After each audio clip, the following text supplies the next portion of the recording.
Baby dog. Baby dog. Did you say baby dog? Maybe a dog. Yeah. What I've always heard is that it's a family with a home, the white picket fence, a couple cars, decent property, yes, the pets too. Moving everything. And that is a dream. And I think now it's shifted a little bit into having like that RV or the traveling, the roaming, that allows freedom to go wherever. For our family, our dreams are a little different. We dream of a legacy that outlives us. We dream that we have disciples training disciples, and the gospel is spreading into loving families.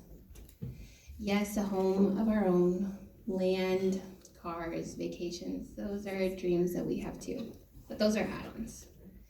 If we get to those and we have those accomplished, that's great. We'll have lots of great memories. But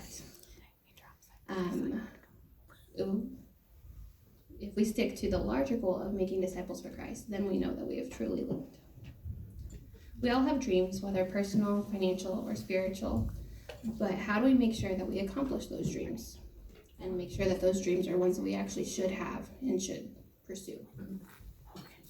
In Proverbs 29:18, it says, "Where there is no vision, the people perish. But he that keepeth the law, happy is he."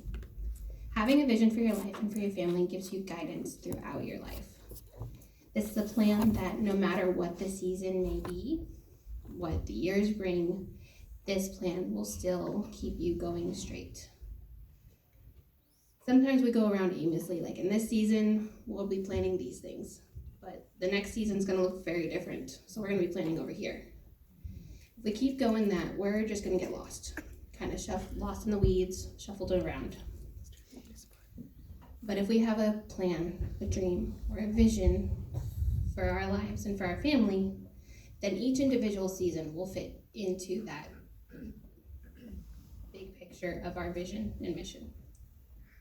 For example, we will not have our family absent from church due to sports or clubs, because that would be against our goal of raising faithful disciples who are serving each other. So, I've talked a little bit about vision. Let me explain what that is. This is the long-term goal, the ending point, the ultimate end that'll be lived out on the journey to life. This is the purpose for why we do what we do and where we want to end up and who we ultimately want to be. And again, I want to read Proverbs 29:18, that where there is no vision, the people perish, but those who keep the law will be happy. This is our legacy. And a mission. These are the things that we will do to fulfill our vision. This is our state of doing. These are the action steps in the game plan. And the values, these are the state in which we will be doing it. This is how we do what we will fulfill in our mission and ultimately our vision. So I want to share what our vision and mission statements are, and also our key values that we have. For our family, this is to know, love, and glorify God, to have a joyful family that fears and honors Him and is used by Him to raise up faithful disciples. We fulfill this by praying to God, reading His Word, serving others, playing and learning together. And we will be available, faithful, truthful, and hospitable. We have worked over many years to define this for our family. We have also resituated it, that this was not the original vision and mission for our family. We've shifted words as we have grown in our faith, grown in our family. And so we have written this not in stone, but in hard clay, because we don't ultimately want to erase it all and start over. That what our vision was is a good mission and vision for our family, and we believe that it is scripturally based. And so for us to just write it off in the sand would be not irresponsible, but it would not be prudent. So for example, our original vision originally read, to know and love God, to have a joyful marriage that honors him and is used by him to raise up faithful believers. So these are just a little bit of nuances that we have changed because we wanted to add a bigger emphasis. We added glory to God because we had a greater understanding of him and of the value of glorifying him. We changed marriage to family, as that includes our kids in family, but also anybody who we adopt into our family, whether that is a young couple that we adopt into our family, want to try and raise them up in this manner. Or if we have any neighbor kids. Recently, I was talking with some other moms and how they want their home to be where all the teens come, or all of the neighbor kids. They want their home to be that gathering place. They shared that there are times where they are trying to correct or encourage the behavior that is in their home. And by having this mission values that we can encourage them to, this is how our family is acting. If you are in our home, we would also like you to act this way. And that way you know that the kids that you are influencing are going to be seeing how you have the standard, but also that your kids can influence others and be disciples and training others. And then we also changed believers to disciples. We didn't want it to be just believing and leave it as a stagnant, because even the demons believed and shuddered. We wanted them to be disciples. We wanted to have that action. They want to be continually learning, continually growing, but also then teaching and training others.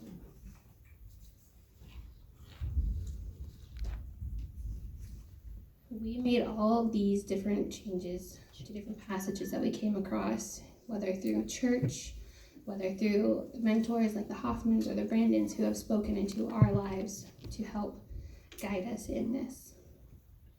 I would like to note that we did not mention our kids in our mission and vision values. We did this because we want this to outlive our kids. They're only in our home for a small season. However, our marriage, we still want this to be a goal. We still want to be raising up faithful disciples, whether that is our children or whether it is when we go into ministry or our neighbors or anyone else. So I've told you a little bit about the vision, mission, and values. And so we have ours situated that it all fits together and it all flows together. We will be faithful.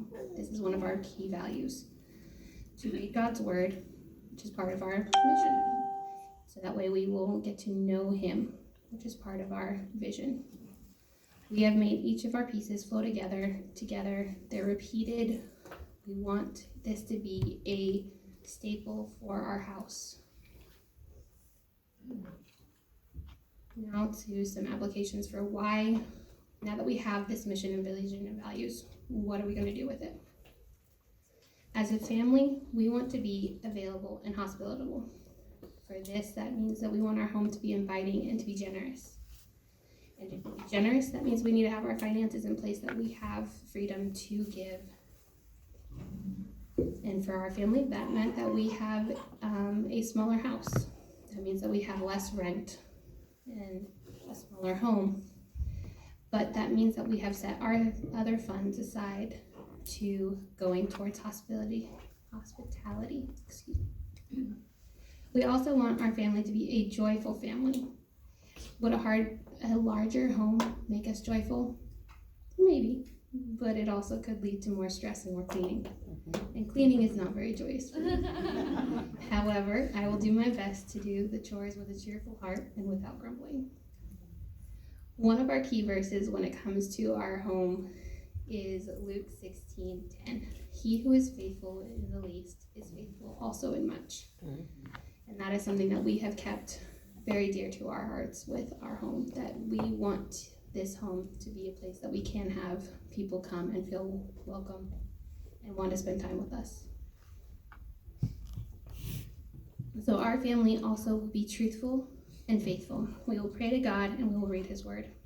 We should choose to do this in action with homeschooling. This gives us the most amount of time and influence over our kids' lives. We want to ensure that they will be gleaning truth from each subject that they learn, and they will also be able to stand bold against the lies and have an answer for why they believe. For homeschooling, this also allows us to play and learn together on a regular and intentional basis. With having them all day, every day, we have to make sure that we are teaching them Bible, scripture, but also having time to play, that we're not just trying to do all the Bible drills all day, because then that's no fun. Another goal of homeschooling leads us to a balance of budgets. One parent must be home with the kids teaching and training, while the other parent has the role of the provider. For us, that has been a goal for our marriage long before we were engaged. That was a desire in my heart, that I wanted to be home and intentional. And with doing that, my husband has made certain choices in his life to make sure that he can be the sole provider. In college, he wanted to have a fun degree of acting or whatnot. However, acting is not a huge breadwinner field. So he made different choices, and he is an accountant, which that is a little bit more in the financial realm.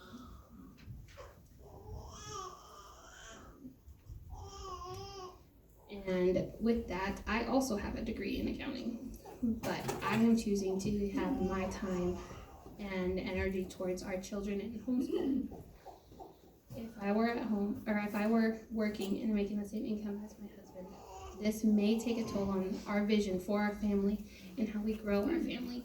It also would take a large amount of time away from our intentional teaching and mentoring our children into the disciples we hope they will become. The cost of me staying home with our children means that we don't travel often. We have older vehicles, we have smaller cars, smaller house, but these are our decisions that we have made based on our vision and values and mission. And we have made these joyfully. And we are making our time and money follow what our mission and vision are. In conclusion, I wanted to reiterate the vision is why we are living our life. The mission is the what and how we are doing it, and the values are how we are doing it. For this mission, vision, values to be effective, you need to think them out and write them down and make it visible for you to see and return to for small decisions or for large decisions for your family. We have our statement up, and it is our TV background. So every time we turn on the TV, we see that. We have goals of putting it up, having it like on a big plaque, so it's even more of a centerpiece for our house. And that is what I have to share today. Are there any questions? Anything I can elaborate on before I turn it over to Abby? It took you a long time. Yes. To figure that out? Yes, we had been with the Hoffman's Life Group, one of our second years of marriage, I think. And that's when we first were introduced to the idea of a value, vision and mission statement. But even during that semester when we were working on it, it still took us a couple years to fully define it, write it down, and make it our own. Did you have curriculum, a book, a workbook, anything? They just talked about it and Talked about it. I believe I still have some of our paperwork that we had that had like for your values. You can have, there's a bazillion values out there that you may want to have in your family. However, for the sake of a mission, vision, value statement, having only 4 as your core, 3 or 4, where you want to spend your most intentional time is ideal. Because as much as you want to do everything, you will not get deep in any of those areas. But if you pick a few, you can go deeper there. And so if you would like any of those paperwork so I can see if I can still grab them and I can send them out to anybody who would like them. Can you just post them on Facebook? Yeah. I think you know the Facebook person, so. I would like to see it, Me so, too. after all these years. This is Crystal. If you don't have them, I do. Okay, yay, Send them to me. yay. Okay. Good.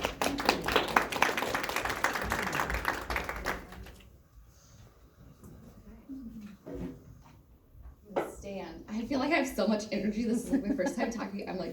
I'm pumped, but I'm nervous. I'm like, I gotta move around. I gotta use my hands. Okay, so I am Abby. I know literally everybody because I sign you in every single time you come. But I am Abby. I'm one of the leaders here at 97 Moms. I'm supposed to, hang on. I'm supposed to record myself because my cousin, who's like my #1 fan, Aw. she's like, I'm so proud of you for talking. She's like, you have to voice record yourself so I can hear your speech. I was like, okay. So she gets a really double chin video of me talking. That's a great angle. Okay. I'm talking about comparison on social media. I think the phrase that we used in our leadership meeting talking about this is like keeping up with the Joneses. Have you ever heard of that phrase? And like Crystal was talking about, like they've like have a small home, you know, they have normal cars and stuff because they want their goal, you know, they want to have a legacy and everything. And so I think they're not trying to keep up with Joneses, but once upon a time, like I was, and especially like I'm talking about comparison on social media, and this was a big struggle for me. I have like a love-hate relationship with social media. I love it because I can see like what my cousin is doing because she usually lives out of state. She used to be a missionary, and so she was like on another continent, and like I could see her stuff and like could be a part of her lifestyle, and like in like even though we were like literally opposite time zones, and but I hate it because it sucks me in, and I spend way too much time on social media, and like the comparison, and like I see these people doing what I want to do someday. I see people like building their own home, or like the mom that just had a baby and like she's already has abs, and like you can see her abs, or like the cute like aesthetically pleasing kids toys that are like so cute, and it's like but they're so overpriced, and like the cute kids clothes, and like the Pinterest worthy house where like literally everything in their house is in style and like decorative. And like, there's nothing wrong with that. If you can afford it, there's nothing wrong with posting that. But like for me, it would just make me feel jealous and discontent with where I was in life because I can't afford those things, and like I don't have my perfect body or and stuff. So, but I felt like I needed those material things. Like I needed to have a nice house. I needed to have a nice car because, or else I'd feel judged, and like I can't keep up with the Joneses, as they say. And like, people would come over and I had like secondhand furniture. I'd be like, ew, I know, like my furniture is so ugly. Like I can't wait to get new furniture because I'm like, oh, I'm sure they're thinking that, so I'm just gonna say what they're thinking, even though I know they don't care. Who cares what my furniture looks like? But like I felt like I needed to get new furniture, but so I'd buy all the cute decor, and I like am into like home decorating and stuff like that, and like the cute home decor and like the cute kids clothes. Because I wanted to like keep up the appearance that I'm richer than I actually am. And I would buy like the cute kid clothes, and like my mom, she's like a retired lady and she has money to spend, and she buys like all my kids' clothes because she's like a shopaholic. Have you seen that movie, like Confessions of a Shopaholic? Oh my gosh, that's like her favorite movie because she's like, I can relate, minus like the debt, but she's like, I can relate to her so well because she loves to shop like me. So she always is like buying my kids' clothes, and like her style is not like the same as mine. So I was like, I need to buy like those really cute, like trendy clothes for my kids because like my mom just buys them like play clothes, you know, like. But like all kids' clothes, they get stained in holes, and who cares? Now I know, like, who cares? But once upon a time, I did care. And I followed like this old friend of mine from elementary on Instagram, and like I know she doesn't have the perfect life, but like on social media, like she would post all these things and it was like, wow, I want that. Like, wow, she has a great body and she just had a baby. Wow, she's building her dream home. Wow, like her house looks exactly like how I want mine to look one day. Like, and it was just like, and like she had a mom best friend, like, and their kids were like the same age. And it was just like, oh, like I want that. Cause like when I first got married and I first started having kids, I was young and like in my friend group, like nobody even had like a boyfriend yet, like a serious boyfriend. Like I was the first one in my friend group to get married, to have kids. So like they're all working during the day, and so we kind of grew apart because I was a stay-at-home mom, and like I would see like my friend or other people on social media hanging out, and it would give me like FOMO, like, you know, do you know the acronym Fear of FOMO? missing out. Yeah, fear of missing out. Like I'm like, wow, like I don't have that. I want to have a mom best friend. Like and it would just make me feel sad and lonely, and so I decided to like. I didn't want to unfollow her on Instagram because I was like, I don't want her to see that I unfollowed her. So like, you have the option to like mute, Yeah. you know, you can like mute their stories and like mute their posts. So I did that because I don't want to be mean and be like unfollow. Like, so I was like, I'll just mute her so that I don't see her stuff. So it doesn't make me sad or jealous of her life and make me feel discontent. And like, I need to do what she's doing. Like I'm 28. So like, we're already 28. Like, she's already building her dream house. Like, I need to do that. We need to do that and like spend money that I don't have on unimportant stuff. But at the same time that was happening, my neighbor, he had finished his house. Like, he had put this nice siding up and like he painted it, not really the greatest color, but whatever. Like, he painted it and like he had put up this nice siding and he had spent like years, I'm not even kidding, like years on his house. I have no idea what he did on the inside, but he was always outside in the summertime working on it, and he died in a boating accident. And I was like, wow, he did all this work on his house and he can't even enjoy it. Like, I don't know what his, like, I don't know if he was Christian or not, but like, wow, how completely meaningless and pointless that was in light of eternity. Like, he spent all this time doing this and can't even enjoy it. And I was like, you know, in Ecclesiastes 5:15, it says, we all come to the end of our lives as naked and empty-handed as the day we were born. We can't take our riches with us. And like, I was like, wow, I can't take my perfect body. I can't take my dream house. I can't take my stuff, my home decor with me when I go to heaven. Like, and it's completely meaningless in light of eternity. I would rather people come to my house and feel comfortable than like, I feel like I can't touch anything because everything's so nice and like everything has a place and like it's so organized or whatever. I want people to feel comfortable in my home. And I like to decorate my house, like I said before. I like those things. I like organizing. I like decluttering. I like to, well, I shouldn't say I like to work out. I like the feeling of after you work out, you're like, yes, I feel good now. I don't actually like the working out part, but, but like, and I felt like God was telling me, like, you need to take a break from social media, but I did not want to. And I realized, like, I have a problem. If I'd rather disobey God than get off social media, like, obviously there's a problem. So I, like, finally took a break, and I felt better, and I felt like, you know how, like, when you're on for, like, too long, and you just, like, feel yucky. Like, I felt yucky, but I felt better. I was more content with where I was in life. I have way better time management. Yeah, like I said before, I still like to decorate my house. I still like to look on Pinterest and look at, like, you know, like I want to build a deck this summer because our deck is trash. And my husband builds decks for a living, and he's like, oh, like this deck is so bad. Like, we need to redo it. Because, like, he's also, like, an artist in, like, building decks. That's what he likes to do. So he's like, we need to do this, we should do this. So I've been on, like, Pinterest looking up deck ideas and stuff. And like, I'm into that, but I'm not like, oh, we need to do this deck so that we, like, fit in or whatever. But we just want to do it to, like, make it our own and make it usable. Because it's literally Splinter City. Like, you cannot walk on it without, like, getting a splinter.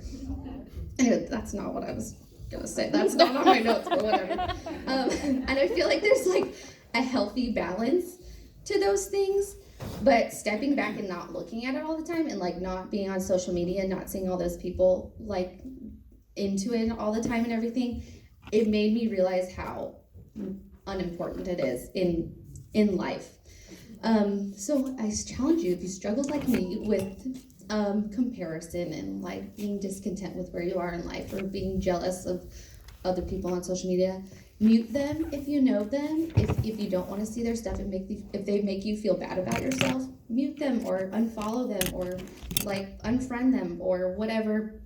Or maybe even like take a break and like set a goal for yourself, like 3 days or a week or a month or whatever. And like, or if you like a month, wow, I can never do that. Like maybe like check yourself. Maybe you were like me and like was spending way too much time on social media. I have this verse. I have to get off my recording to say this verse. It's 1 Timothy 6, 6 through 9. Yet truly godliness with contentment is in itself great wealth. After all, we brought nothing with us when we came into this world, just like it says in Ecclesiastes, and we can't take anything with us when we leave it. So if you have enough food and clothing, let us be content. But people who long to be rich, I'm going to add in, long to have the home decor, everything nice, long to have the nice car, fall into temptation and are trapped by many foolish and harmful desires that plunge them into ruin and destruction. You're ready for adventure. So anyway, I'll re-record myself for the last 10 seconds of me saying that's it. But but yeah. Anyway, I challenge you to do that. I don't know who's next. 6 through 9. I am. Oh, okay. I'm about to. Okay. You found out today. Good job, Abby. I like how you took no questions. You're not allowed to ask anything. So seriously, I found out I was talking this morning, so bear with me. Give a hand for Abby. She did great. Oh my goodness, I told you something new was coming. It's the people. That's what I meant. I am gonna sit on this like I'm a lady riding a horse. Because it's comfortable. Is it though? It really is. Is it? I mean, I don't know about riding a horse this way, but sitting, I'm here for it right now. I'm talking about finances, y'all. Here we go.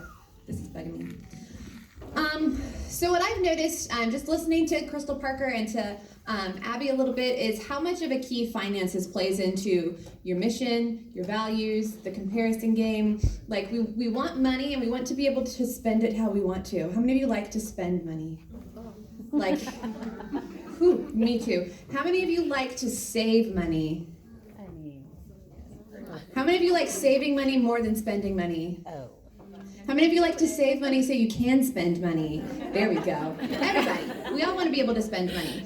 How many of you are just absolutely, completely happy with where your finances are right this second? All right. We have a solid 4% of y'all. So we're going to talk about today, and I'm so happy Nikki reminded me of this this saying. It's a Dave Ramsey saying that how to live like no one else today so that you can live like no one else tomorrow.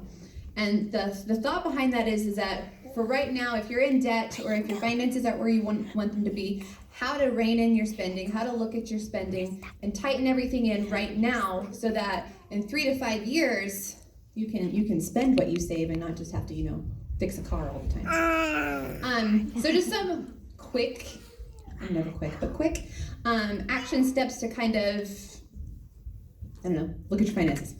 So first one would be just to take a really hard look at where you're at currently. What is your income? What is your output? Very simple. Are you spending more than you're bringing in? Are you using credit cards to do that? What are you actually spending? What do you actually want your money to go to? And I think that goes a lot with what Crystal was saying. Your family mission village. My words, y'all. Mission, values. I'm going to add goals to that. What are the goals for your family? What are your financial goals? Write them down. Put them on your fridge, or somebody in here writes on their mirror. Who writes on their? There it is. Write it on your mirror so where you see it every single day, that it's just right there in front of your face. These are the goals that we have financially for our family. Maybe you want to go on a Disney vacation. Nikki just got back from Disney World. Crystal just got back from Disney World. Maybe you want to go on a fantastic Disney vacation, but that's going to cost you, you want to do it without credit cards, and you want to do a really, really nice one. So maybe you're looking at like $10,000 for that, right? Yep. Yes. Seriously? Yes. I just made that number up. All right. Mine was So, It's years of savings. so years of savings. So you have a $10,000 Disney goal. Maybe you want to refinish your house. That's like a $30,000 goal. And then add another $20,000 on top of that because it's never $30,000. It's always exactly double. But write those goals down, and there's nothing wrong with whatever your financial goal is. There's nothing wrong with that. Maybe you want to buy yourself new boobs after babies. To each their own. Write that goal up there. I'm positive your husband will add more money to that for you. He will quit his McDonald's. He will quit his coffee. That's buy my baby new boobs. So write down your goals. Take a hard look at what it is that you're spending on. And then the first thing you want to do is, after you've done all of that, it's a dirty little B word. It's called budget. Anybody in here love budgeting? I mean, I don't mind it. I don't mind it. I was a hardcore hater on it until we did it, and I saw how much money we could actually be saving. And it was embarrassing, like the amount of money we were spending on. I can't tell you what it was because it was so stupid. Tell Oh no, like it was like coffees and eating out and outfits for your daughter. oh no, we see. We budget for that. People think that I'm a lot younger than I am. I've been married for 15 years. I just happen to have a 3-year-old because we had a great marriage before we had kids. We have a great marriage now. But we had a great long time of just us being married is what I meant. And so we had 10 years to pay off our debt before we had kids. So we did that. So yes, now Paige has a healthy outfit fund in our budget, and it is in our budget. I don't know why I'm talking about that. I got you distracted. You sure did get me distracted. Budget. You want to have a budget. There are varying different kinds of budgets, and you want to find the one that works best for you. I know for me and my husband, he would love to have an Excel sheet, 75 pages deep, about where our money's going, how much interest we're getting in each bank. I have an app. And it tells me how much money I'm allowed to spend. And that's good for me. I was talking to a woman out in the hallway this morning, and I don't know why, I ask people nosy questions, and I just asked her about her finances. And she was like, I do an old school pen and paper budget. And that's what she does. Every single week, she gets down and she writes out how much money they spent at Fred Meyer's and deducts that, I'm guessing, from her budget. Like in a checkbook. Yes, but like in a spiral notebook. But I didn't even think about that. But yeah, so whether you're an Excel worksheet, Miss Lady in Pink here, she's an Excel worksheet expert. My sister, Amanda, Excel, all the way. 75 pages deep, I'm sure. Yep, and she loves it. She's here for it. My husband has one. He locked it away from me. I don't care. Like I said, I have my app. But we follow what's called a $0 or a zero base budget, which means that you budget every single penny from whatever your check was. There are other kinds. So there's a zero base budget. There's pay yourself first budget, which prioritizes savings and debt repayment. That's a type that you can do. There's the envelope system. I know there's a lot of envelopers. Yep. Who all was it? Jessica, Nikki. Dee, you said you did it at one point. Nope, my mom did. No. You did envelopes. She does. Yeah. More. That's where you literally, if you don't know that, you literally take cash and you put it in an envelope. So you cannot overspend. You have to actually put groceries back. Embarrassing. Jessica was a budget finder. I'm old school. These are my envelopes. They're not all. That's awesome. Jessica was supposed to speak on this today, and she conveniently lost her voice. But it does. It says groceries. I thought it said sailing. It says saving. If you want a sailing section, go for it. Holidays, and then I'm guessing these are freebies. Gas. It's always going to be empty right now. Yeah, envelope system. Then there's also what's called a 50-30-20, which is categorizing your needs over your wants. 50% means you're spending 50%, you're usually saving 30%, you're giving 20%. And then they have what's called a no budget, which I think we all know what that That's the no-no. That's right. So yeah, so I know for some people they think like budgeting, like it takes too much time. I already don't have enough time in my day. I have dishes to do, I have kids to feed, I have TikTok to scroll. Set a 10-minute timer. 10 minutes, write out your budget, stop after the 10 minutes. It's better to have something to go off of than nothing at all. The next thing I want to talk about is, how many of you have heard of Dave Ramsey? So you're gonna know what these are. Dave Ramsey has 7 baby steps to financial freedom. We're only gonna talk about 3, because I think the first 3 are the most important. Because the others are like investing, Later in life. college, pay off your house, build wealth. Let's just focus on getting out of debt. Yeah. The first step is to save $1,000 in your bank account. Emergency fund. Emergency fund. Who knows why? Because emergencies Because happen. emergencies Because come emergencies knocking. happen. Anybody pop a tire recently? Potholes. Yeah, Oh. popping tires. Parking lot. I have in my phone, I don't even know the place's name, but it's called Popped Tire Place because of how often I've popped tires. But that's who I call when I need my tires fixed. But $1,000, and that's so that you can actually cut up your credit cards now, and you'll have money for those emergencies as opposed to having to put them back on your credit cards. Step number 2, pay off all your debt except for your house. That includes your vehicles. I can't stress enough, try as hard as you can to not have to get a loan for a car. Try as hard as you can to not buy a brand new car. They depreciate value so quick. You can get something just as good that's 3 years older. Pay off all your debt. Does anybody know what the snowball effect is? Nikki Jackson, what's our snowball effect? Well, you start with your slowest or your smallest debts that you pay off, and then you take that amount that you paid on that smaller debt, apply it to your next one. Then you apply it to the next one. And as you pay off each one, your ball or your amount that you're putting on the next bill gets bigger and bigger and bigger. And do you pay off credit cards or cars first? The smallest. The The smallest one. Yeah. Yep. So it doesn't matter. Credit cards or your vehicle, whichever one is the smallest payment, you pay that off first. Next step is to save up 3 to 6 months of expenses for emergencies. Yeah. I would save up for the 6-month end. More. Why is that? I know from our experience, my husband, he was out of work for 6 months, right after we had our son Lincoln, and that money goes so quick.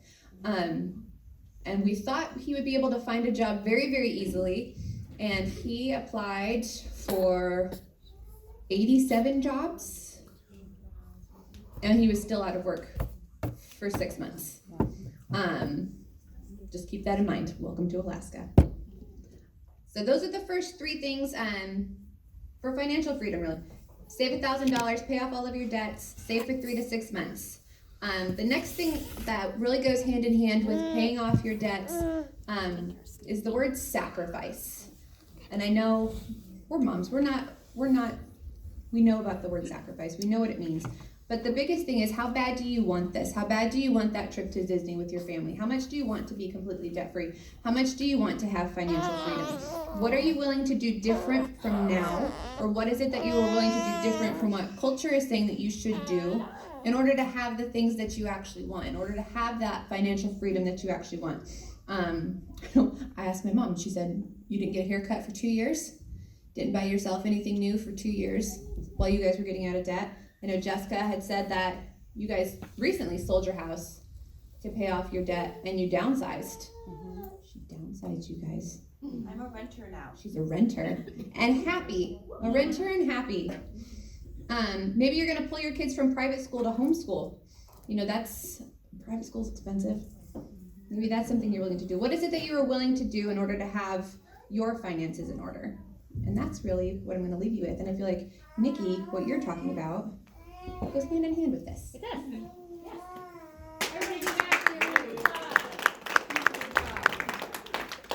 So, I want to preface my whole thing about Disney. Nobody be discouraged about trying to plan a Disney vacation with your family, because it's totally doable.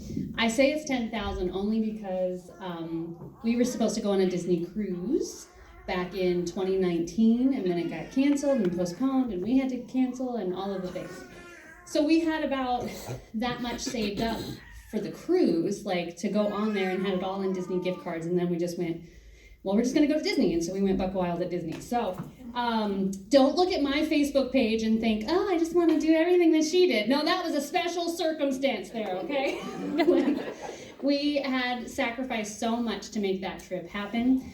And yeah, it just was years. It was 4+ years of saving to go on that trip. So please, if you have an opportunity to take your kids and your family on vacation, Pastor Tony always says, if you can take vacation, take your vacation. You should. So we're so grateful that we got to go. Thank you, Lord. So what has been the thread kind of going through all of our topics today has been your finances, right? So like, how do we get our finances in line? How do we do those budgets and things like that? Well, one of the ways that I do it is through meal planning. And I know that so many people are like, oh my gosh, I hate meal planning. So Crystal, go ahead and put up that slide that I sent you this morning. Who knew that the hardest part about being an adult would be figuring out what to cook for dinner every single night for the rest of your life until you die, right? And I know this has been a topic of conversation at my table this year, that it's just like, I hate trying to figure out what to make for dinner every single night, right? Well, I have a system for that. I actually, if you know anything about me, I have a lot of systems in my house. I have behavior systems for my kids. I have menu systems for my house. I have cleaning like schedules. I have lots of things like that in my house. So, but my menu plan is actually something I made. Menu planner is something I made back at MOPS. Like I want to say 2015, maybe. Back when I was in charge of crafts, I don't know. So, found it on Pinterest. So this is like the original, the OG. Go ahead and flip to the next one. This is my original meal planner. I do hope to make one today, so I can revamp it. But so this is what I do. The hardest part for me, guys, to like do menu planning is trying to figure out, what do I cook? Like on a regular basis, what do I cook? Why do I have to reinvent the meals that I make every single week? Or I actually plan for 2 weeks at a time. So I'll sit down and go, or like, you know, it's 5 o'clock and you're going, what am I gonna make? I don't even know. Like, do I have anything pulled out? Do I have anything defrosted? I don't even know. So what I do is I have on these little tabs, well, they're here, and in my little thing, like I said, mine's a mess because it's been 8 years since I've been using this. And it's my best friend for menu planning, guys. It's so great. So that's my biggest thing, is I cannot think of what the meals are that I make on a regular basis. And my husband is a foodie. He does not like to eat the same thing, like within the same 2-week time frame. Like, he doesn't want spaghetti every single week. He doesn't want tacos every single week. So that makes it really hard for me to try and plan my meals. So I have all these little ticket things that I write down all the meals. So if I make a new meal, which I have an actual ticket in here that just says new recipe, that I will plan to just make a new recipe, and then I will ask my husband, is this good enough to go in the rotation? And he'll say yes or no, and then I take one of my little tickets and I'll write it down, and then I'll put it in there so that next time I lay out all my tickets to make my budget, not my budget, my grocery list, I just lay them all out, and then I go to my calendar and I count how many days am I gonna cook this for the next this pay cycle. And usually it's around 11 or 10, because I always have leftovers on Sundays. It used to be because we had church on Sunday nights and it was just easy, but it mostly is because then I can clean out my fridge. It's like an easy way to clean out your fridge for the week, get rid of the stuff that you don't need to keep for the upcoming week, so I don't have to cook that day, right? Then on Tuesdays, my husband always takes one of my kids out to dinner. They have daddy kid date. And so they go out every Tuesday. And so the kid who's left home with me gets sandwiches. You get sandwiches or you get a quesadilla. That's what you get. It is always that. So that's both Tuesdays for both weeks, and both Sundays I don't have to cook. So of the 14 days of the next week, you take away 4 days, I'm only planning for 10 days. So it's usually 10 or 11 days that I'm cooking for. So what I will do is I will do what I've done in this picture here. And this is just, I took the picture after I had already planned it, but I will lay out all of my pieces of paper with all my meals on the kitchen counter. I'll get my list over here, and I will have all the 14 or 11 meals or 10 meals, however much you're planning on cooking for, and I will write down every single ingredient I need for that particular meal. And so you just make your grocery list based on the things you're going to make. That is how you stay on budget. Only buy what is on your list for those 2 weeks.